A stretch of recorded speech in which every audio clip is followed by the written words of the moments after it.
Welcome back to your own YouTube channel as for Hindi 1 to 1। एक ऐसा channel जहां पर हर रोज आप कुछ नया सीखने की कोशिश करते हैं या फिर अगर आपने पहले भी सीखा हुआ है तो उसी को और भी सॉलिड करने की कोशिश करते हैं जिससे आपकी इंग्लिश का गेम हो पाए और भी बेहतर। करते हैं शुरुआत।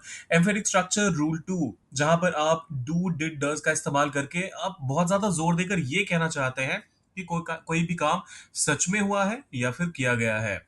अब स्ट्रक्चर कुछ यूं होता है, सब्जेक्ट के बाद आप पहले डू डज या फिर डिड का इस्तेमाल करते हैं, फिर बेस वर्ब और फिर बाकी का सेंटेंस आता है। ये ध्यान दीजिएगा कि ये फ्यूचर में कभी भी इसका इस्तेमाल नहीं होता है। मैं वाकई आपकी मदद करना चाहता हूं। आई सब्जेक्ट हो गया। अब यहां पर करना चाहता हूं प्रेजेंट का सेंस है तो आई डू का इस्तेमाल करेंगे। वांट बेस वर्ब चाहने के लिए, और आपकी मदद करना to help you. I do want to help you. I do want to help you. वो सच में मेहनत करता है। He does. अब देखिए यहां पर क्या होगा, कई बार लोग क्या करेंगे कि लगेगा सबको कि सच में कहा जा रहा है तो रियली वर्क हार्ड कह देंगे, लेकिन ऐसा नहीं है।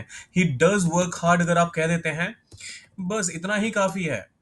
ही डज वर्क हार्ड, क्योंकि यहां पर ये तो एम्फेटिक के लिए हो ही गया और यहां पर हमारा मेन वर्ब ये हो गया। So he does work hard. उन्होंने सच में मुझसे माफी मांगी थी। They did apologise to me. उन्होंने दे सच में डिड माफी मांगी, अपोलोजाइज मुझसे, टू मी। अपोलोजाइज के बाद हमेशा टू का इस्तेमाल होता है, ये ध्यान दीजिएगा। अपोलोजाइज फ्रॉम मी, मुझसे के लिए फ्रॉम का इस्तेमाल मत कर दीजिएगा, वो गलत हो जाएगा। हम सच में आपको याद करते हैं। वी डू, याद करने के लिए आप मिस वर्ड का इस्तेमाल करते हैं। So we do miss you. We do miss you. उसने वाकई में अपना होमवर्क पूरा किया। ही डिड कंप्लीट अपना होमवर्क। ही के लिए पहले हिज कह देंगे और होमवर्क के लिए तो होमवर्क ही रहेगा। ही did complete his homework. He did complete his homework. मैं सच में समझने की कोशिश कर रहा हूं। आई डू, अब कोशिश कर रहा हूं तो इसके लिए कहेंगे try to understand. I do try to understand. अब ये ध्यान दीजिएगा, कोशिश कर रहा हूं देखकर यहां पर कंटिन्यूस टेंस का इस्तेमाल करने की कोशिश मत कीजिएगा, खासतौर पे अगर आप एम्फेटिक का इस्तेमाल कर रहे हैं। So I do am trying to understand वो मत करिएगा। ये हमेशा सिंपल में ही, सिंपल फॉर्म में ही इस्तेमाल होता है इसका। उसने वाकई तुम्हारे लिए बहुत कुछ किया। ही डिड बहुत कुछ किया, अ लॉट। ही डिड, अब देखिए ये भी ध्यान देना पड़ेगा। ही did do a lot for you. अब देखिए मैं जो कह रहा था, he did a lot for you Indeed, अगर कुछ इस तरीके से आप ट्रांसलेट करते हैं तो मीनिंग तो कन्वे हो जाएगा, लेकिन एम्फेटिक का एग्जाम्पल नहीं होगा वो।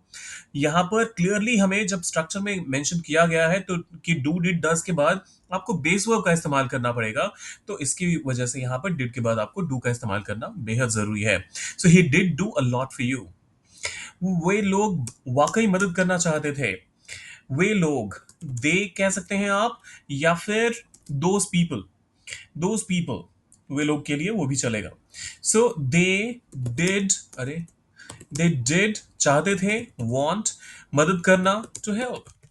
दे did want to help. They did want to help. तुम सच में शानदार गाते हो। तुम, यू गाते हो, सिंपल प्रेजेंट वाला सेंस है, सो यू डू सिंग शानदार। अच्छा देखिए, यू डू सिंग, अब देखिए शानदार के लिए ब्यूटिफुली कह सकते हैं, अमेजिंगली कह सकते हैं। So you do sing beautifully. You do sing beautifully. मैंने सच में तुम्हें बुलाया था।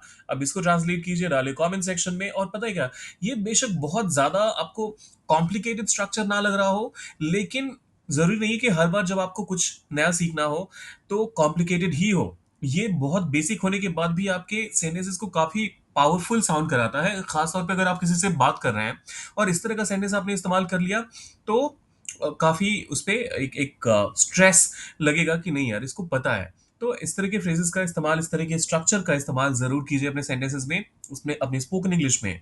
तो जाते हैं, अभी के लिए मैं आपसे विदा लेता हूं, लेकिन जल्दी ही एक और नए टॉपिक के साथ आपसे फिर मुलाकात होगी। फिलहाल के लिए सब्सक्राइब, लाइक और शेयर करके जाइएगा। मिलते हैं जल्दी।